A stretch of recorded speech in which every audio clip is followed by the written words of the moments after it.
Now let's go ahead and create the thin lines. I'm gonna start with thin line.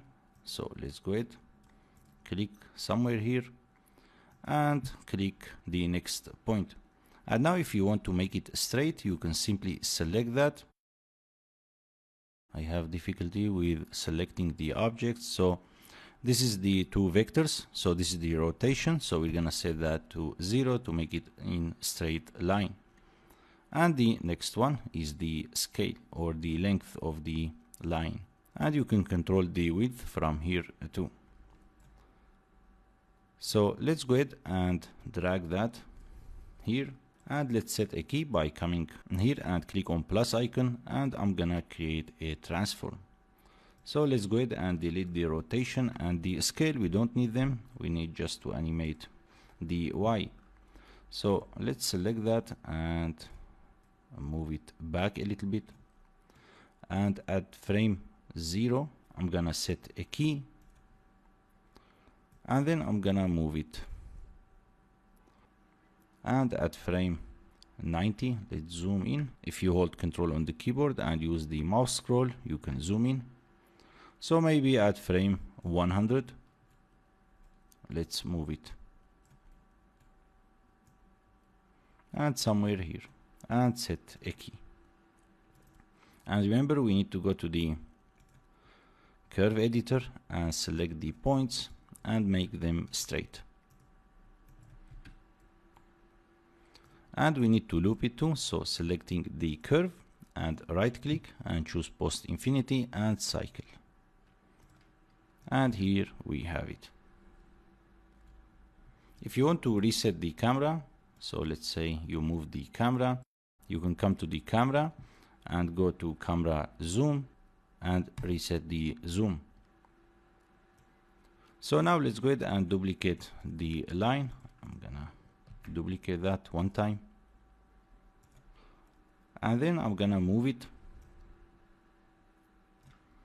and duplicate it again.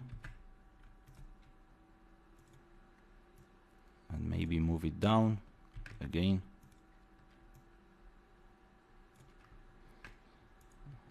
Again, duplicate.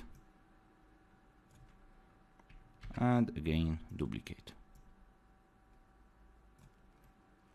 And this time we're gonna offset that from the sequencer. So let's go ahead.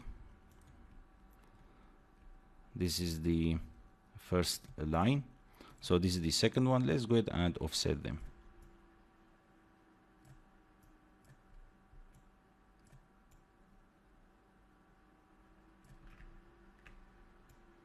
Let's make some room here.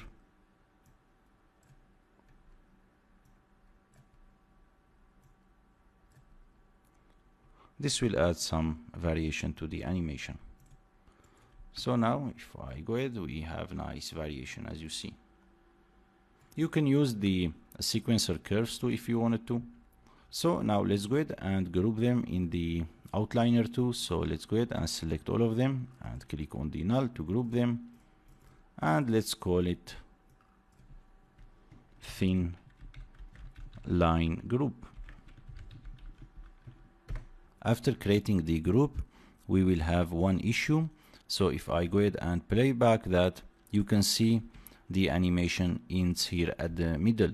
And this is because we have values here. As you see, when I created the group or the null has values on the location. So make sure you reset that. So now the animation will work normally. So this is important. After you create the null, for some reason, they have some values on the location, so you need to reset that. And now we can color the lines. Let's go ahead and color them. Let's go to material. We're gonna create simple colors. Let's create this one and this one.